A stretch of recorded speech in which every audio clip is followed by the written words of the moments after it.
Hello students, welcome to the YouTube channel of DIB Drishti IAS and banking Indore. जैसा कि आप सभी लोग जानते हैं कि हमने अपने इस यूट्यूब प्लेटफॉर्म पर एक नई वीडियो सीरीज स्टार्ट की है जिसका नाम है करियर ज्ञान फॉर बिगनर्स। और करियर ज्ञान फॉर बिगनर्स में हम जो बिगनर्स हैं उनके लिए सारा गाइडेंस अवेलेबल करा रहे हैं। ऑलरेडी इसके 3 एपिसोड्स आ चुके हैं और आज ये चौथा एपिसोड है इसका। आप में से जिन लोगों ने इसके पुराने 3 एपिसोड नहीं देखे हैं वो यूट्यूब प्लेटफॉर्म पर जाकर के देख सकते हैं। आज का जो हमारा एपिसोड है वो इस बात पर डिपेंड है कि यदि आप 12th पास कर चुके हैं और आपने डिसाइड कर लिया है कि मुझे MPPSC की तैयारी करना है, या फिर आपने फर्स्ट ईयर पास कर लिया है और उसके बाद आप डिसीजन ले रहे हैं कि मुझे MPPSC की तैयारी करना है, तो ऐसे में आपके सामने एक सबसे बड़ा जो प्रश्न है वो ये है कि आप सेल्फ स्टडी के लिए क्या करेंगे।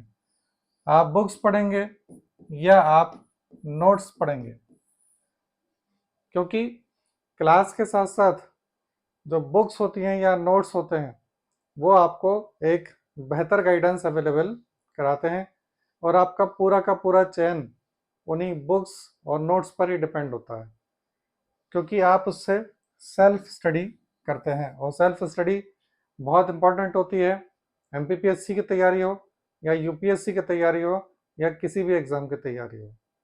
तो आज का ये जो वीडियो है ये पूरी तरह से इस पर ही डिपेंड है कि यहाँ पर MPPSC में आपको जो ट्रेडिशनल जीके है, आज के इस वीडियो में जो चर्चा होगी वो MPPSC में जो ट्रेडिशनल जीके होता है, ट्रेडिशनल जीके में हिस्ट्री है, ज्योग्राफी है, पॉलिटी, साइंस, इकोनॉमिक्स और साथ ही साथ मध्य प्रदेश, आपको अपनी तैयारी यहीं से प्रारंभ करनी है।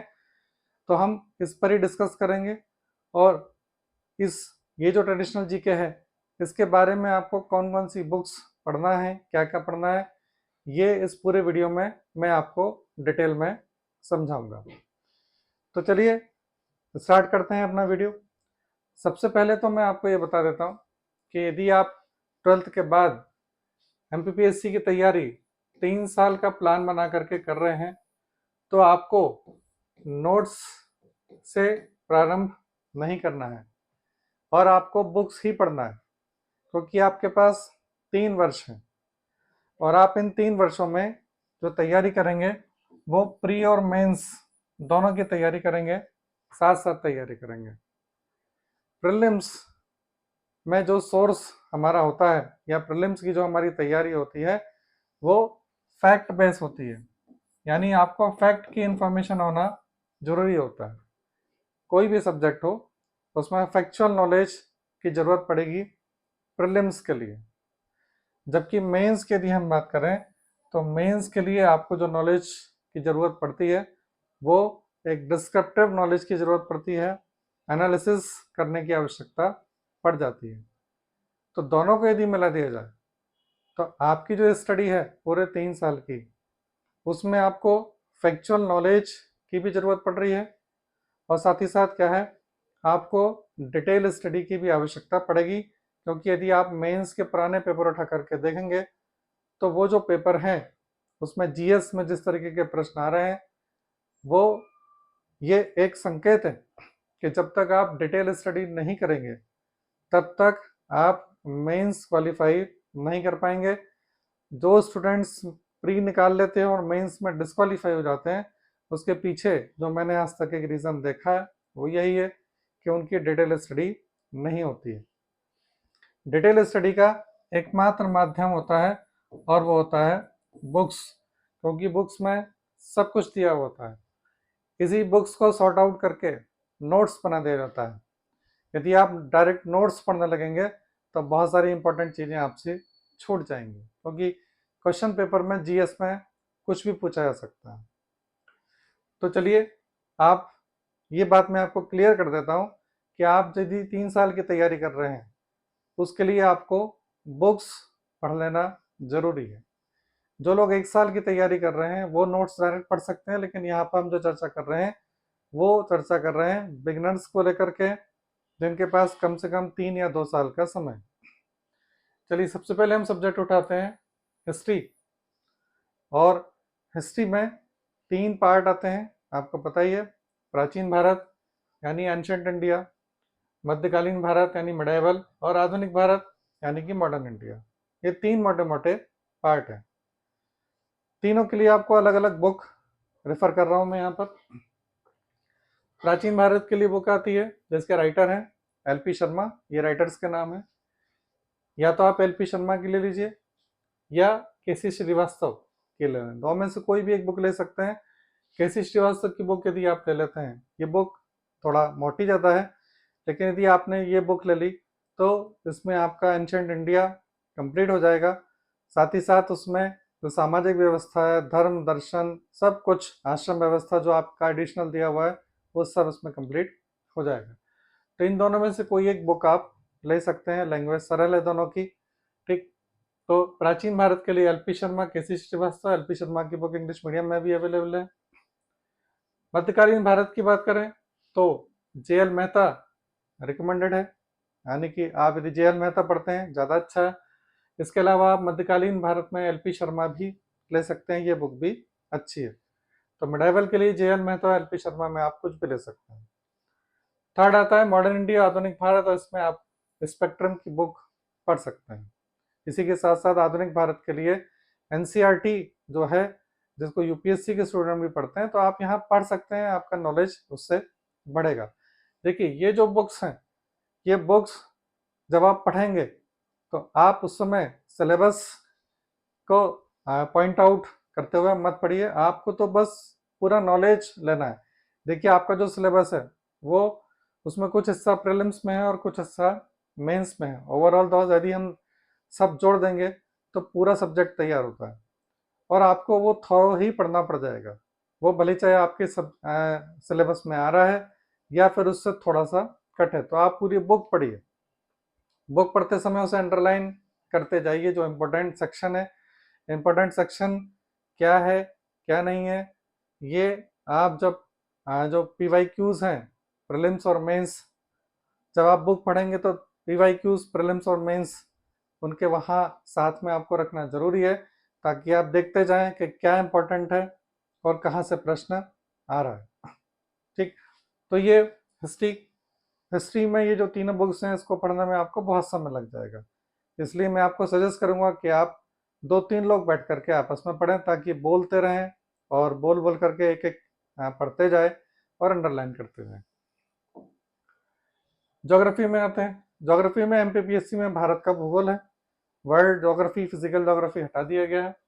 तो भारत का भूगोल के लिए एक बुक खुल्लर की आती है। खुल्लर राइटर है, बहुत जाने माने, बहुत पुरानी बुक है। खुल्लर के नाम से ही आप मांगेंगे तो आपको मिल जाएगी भारत का भूगोल। खुल्लर के अलावा आप चाहें तो माजिद हुसैन, दोनों में से कोई एक बुक ही लेना है आपको, जो भी आपको सही लगे। माजिद हुसैन थोड़ा सा ज़्यादा डिस्क्रिप्टिव है, मोटी है, इंग्लिश मीडियम में भी अवेलेबल है। तो खुल्लर या माजिद हुसैन, दोनों में से कोई भी बुक आप ले सकते हैं। भारत के भूगोल की पूरी डिटेल इंफॉर्मेशन आपको हो जाएगी। भारत का एक मैप आपको अपने रूम में लगाना पड़ जाएगा, ठीक है। इसके अलावा आपको एटलस भी खरीदना पड़ जाएगा, किसके लिए, ज्योग्राफी के लिए। ब्लैंक मैप्स भी खरीदना पड़ जाएंगे। फिजिकल और पॉलिटिकल दोनों ब्लैंक मैप आपको स्टेशनरी की शॉप पर मिल जाएंगे, तो उसमें भरते रहिए और आप प्रैक्टिस करते रहिए। ठीक, इसके अलावा मेंस के लिए आपको मैप ड्रॉ करने की भी प्रैक्टिस करना पड़ेगी। तो मैप ड्राइंग, जैसा मैंने आपको पुराने वीडियो में बताया था कि आप एमपी का मैप या इंडिया का मैप ड्रॉ करने की जब प्रैक्टिस करेंगे तो छोटा मैप आपको ड्रॉ करने की प्रैक्टिस करना है, बड़ा मैप नहीं बनाना है, क्योंकि इतनी ज़्यादा जगह आपकी मेंस की कॉपी में नहीं होती है।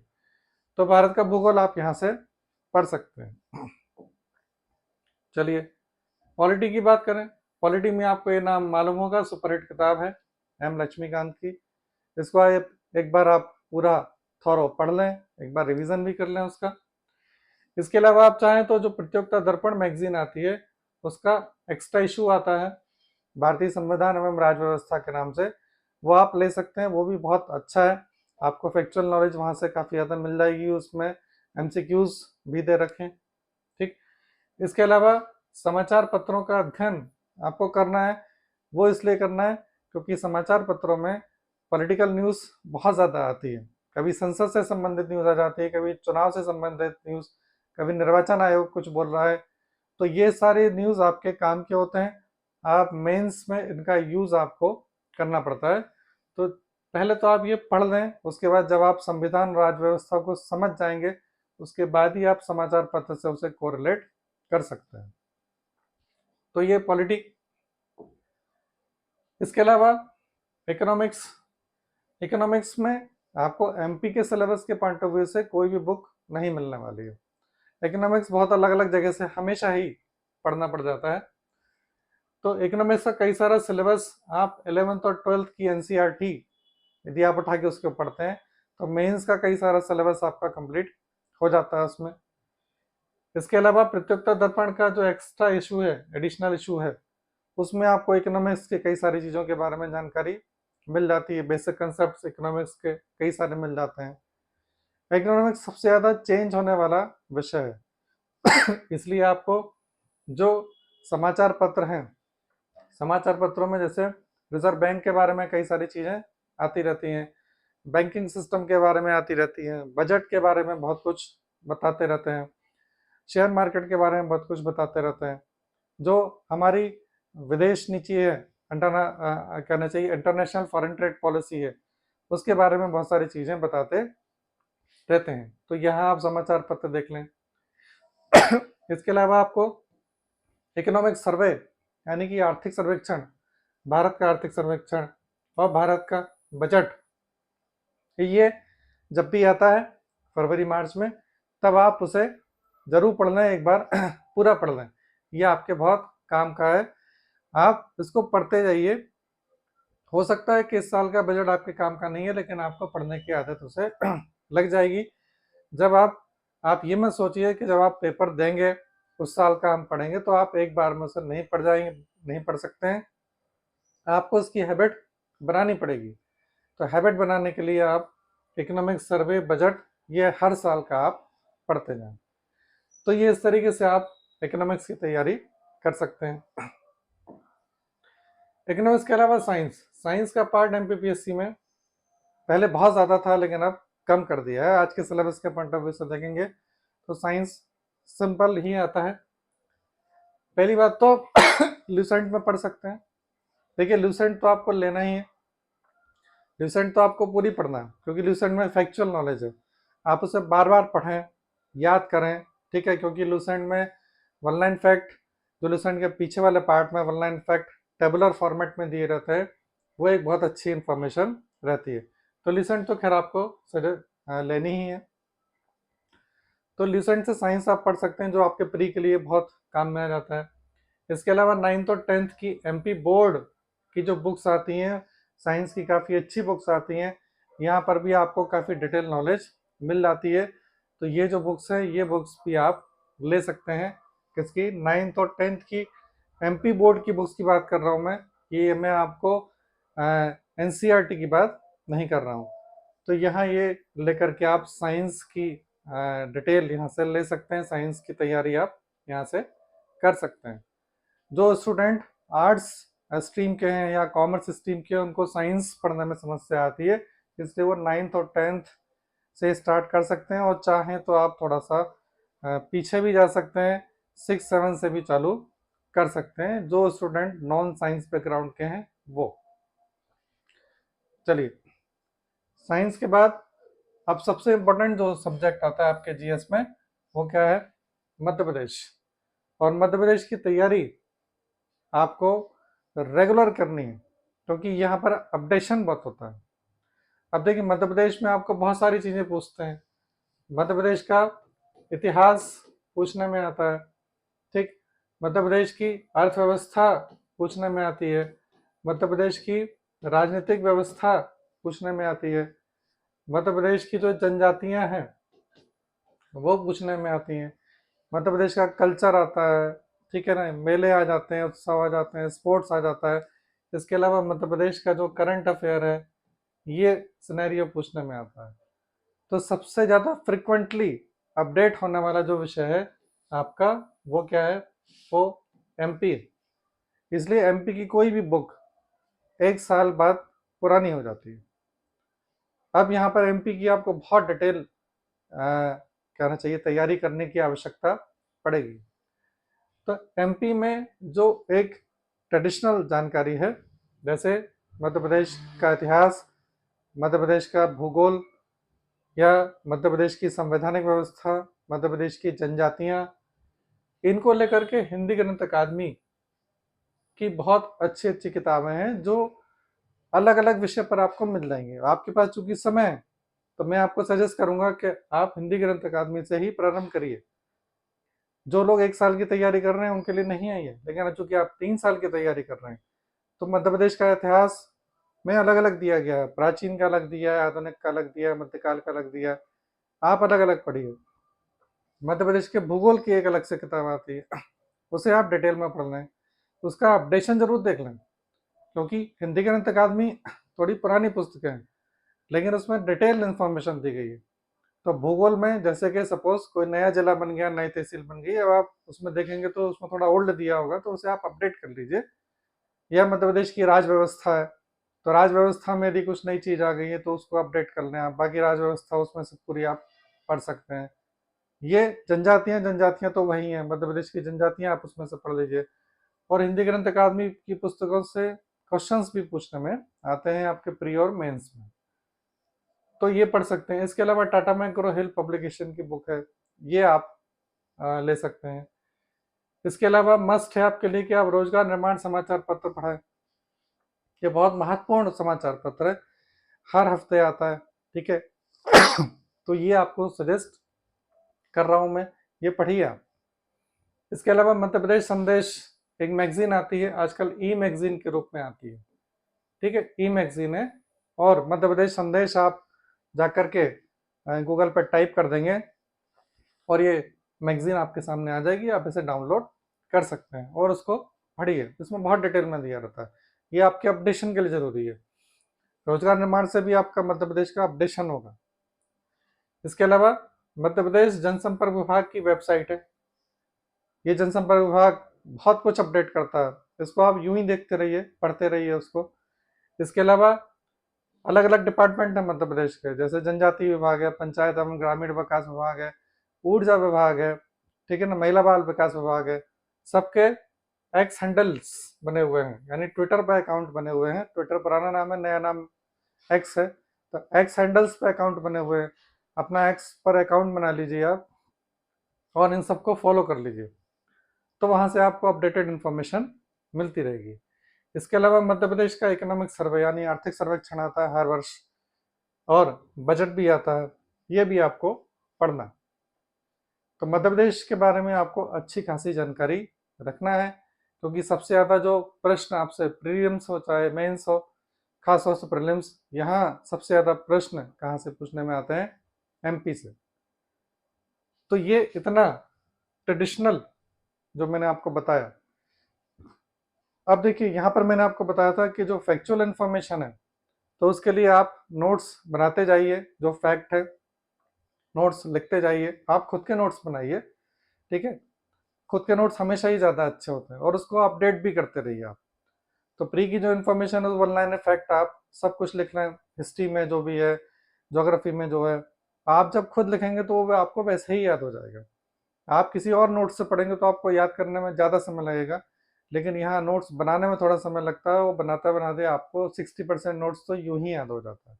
ये बहुत ज़्यादा फायदा मिलता है, क्योंकि हम लोगों ने भी यही सब किया है, ऐसे ही सिलेक्शन लिया है।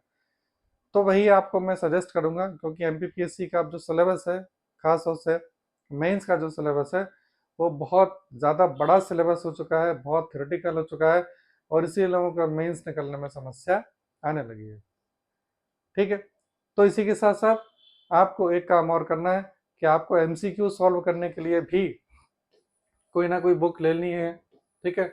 एमसीक्यूज मतलब आप हिस्ट्री के सॉल्व करें, एमपी के सॉल्व करें, ज्योग्राफी के सॉल्व करें, आप अरिहंत पब्लिकेशन की भी बुक आती है, तो अरिहंत पब्लिकेशन के एमसीक्यू की बुक ले सकते हैं। कई सारे पब्लिकेशन आते हैं, अरिहंत एक अच्छा पब्लिकेशन है, आप वहाँ से एमसीक्यू की बुक ले सकते हैं। ठीक है, तो ये सब तैयारी आपको करते हुए जाना है, यानी 3 साल में आपको प्री की भी तैयारी करना है और साथ ही साथ मेंस पर भी पूरा ध्यान देते हुए चलना है। फैक्चुअल इन्फॉर्मेशन और डिस्क्रिप्टिव दोनों को साथ में लेकर के चलना है।